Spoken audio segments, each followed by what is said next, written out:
నేను ఈరోజు కాంగ్రెస్ పార్టీని అడుగుతా ఉన్నా, సమాధానం చెప్పాలి. నిరుద్యోగ భృతి వెంటనే పెట్టాలి, లేదంటే మీకు ఎక్కడికక్కడ నిరుద్యోగుల చేత నిరసనలు తప్పవని కూడా నేను హెచ్చరిస్తా ఉన్నా. ఉద్యోగాల గురించి ఇవాళ 2 లక్షల ఉద్యోగాలు ఒక సంవత్సరంలో ఇస్తామన్నారు. మీరు పెట్టింది ఎంత? 1000 కోట్ల రూపాయలు మాత్రమే బడ్జెట్లో అదనంగా పెట్టారు. ఆ 1000 కోట్లు కూడా ఉద్యోగస్తులకు 3 డిఏలు పెండింగ్ ఉన్నాయి. ఆ 3 డిఏలు ఇస్తే ఇప్పుడు ఐఆర్ ఇచ్చాం, మేము పిఆర్సీ ఇవ్వాలి. ఆ పిఆర్సీ ఇస్తే ఉద్యోగుల జీతాలు పెరిగాయా? ఉద్యోగస్తులకు పిఆర్సీ విషయంలో నిధులు పెంచుతూ బడ్జెట్లో పెట్టలే. 3 డిఏలకు అవసరమైంది బడ్జెట్లో పెట్టలే.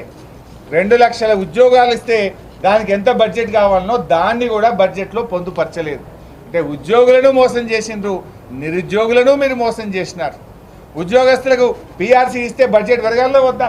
పిఆర్సీ డ్యూ ఉంది కదా, ఆల్రెడీ గత ప్రభుత్వం ఐఆర్ ఇచ్చింది. మీరు మెరుగైన పిఆర్సీ ఇస్తామని ఉద్యోగస్తులను నమ్మించారు కదా, దానికి అనుగుణంగా బడ్జెట్లో కేటాయింపులేవి.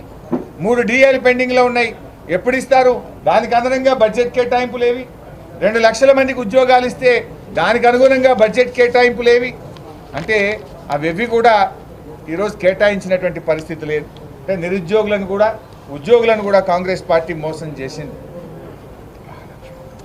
అదేవిధంగా కాంగ్రెస్ పాలనలో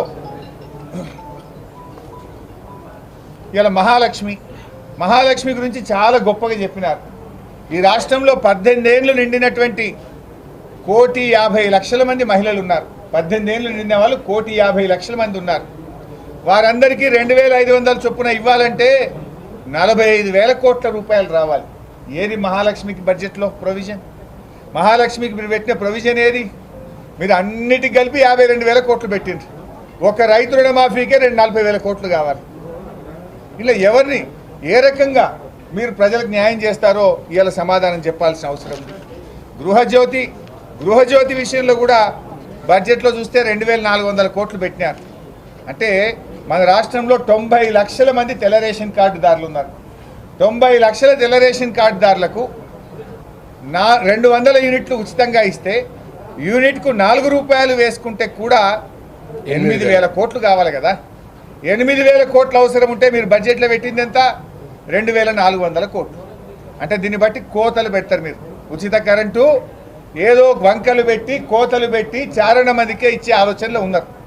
నిజంగా తెల్ల రేషన్ కార్డుదారులందరినీ ప్రామాణికంగా తీసుకుంటే 200 యూనిట్ల ఉచిత కరెంట్ ఇవ్వాలంటే 8,000 కోట్లు కావాలి. పెట్టింది 2,400 కోట్లు. అంటే చారణ మందం పెట్టిండ్రు. అంటే బారాన కోత పెట్టబోతున్నారు. బారాన మందికి ఉచిత కరెంటు 200 యూనిట్ల విషయంలో మీరు కోత పెట్టబోతున్నారని బడ్జెట్లో చెప్పకనే చెప్పిండ్రు. దానికి ఏదో నిబంధనలు పెట్టి అనర్హత వేటు వేసి దాన్ని చారణ మందికి ఇచ్చే ప్రయత్నం చేస్తూ ఇలా మీరు మోసం చేయబోతా ఉన్నారు. ఆటో డ్రైవర్లను ఆదుకోవాలని నిన్న మేము చాలా స్పష్టంగా అసెంబ్లీలో ప్రశ్నించాం. ఈ బడ్జెట్లో నిధులు పెట్టాలని అడిగాం, కానీ ఎక్కడ కూడా ప్రస్తావన లేదు. నిన్న మా పల్లా రాజేశ్వర రెడ్డి గారు ఆటో కార్మికుల అప్పులను రుణాన్ని మాఫీ చేయాలని, ఆటో కార్మికులకు నెలకు 10,000 రూపాయల భృతి ఇవ్వాలని, ఆటో కార్మికులు చనిపోయిన కుటుంబాలకు 10 లక్షల ఎక్స్గ్రేషియా ఇవ్వాలని మేము అడిగాం. కానీ ఈ ప్రభుత్వానికి ఆటో కార్మికుల విషయంలో కనికరం లేకపోయింది. 21 మంది ఆటో డ్రైవర్లు ఆత్మహత్య చేసుకున్న కనీసం చీమగుట్టినట్టు కూడా ఈ ప్రభుత్వానికి లేదు. ఇప్పటికైనా దీని మీద స్పందించాలని చెప్పి కూడా మేము కోరుతా ఉన్నాం.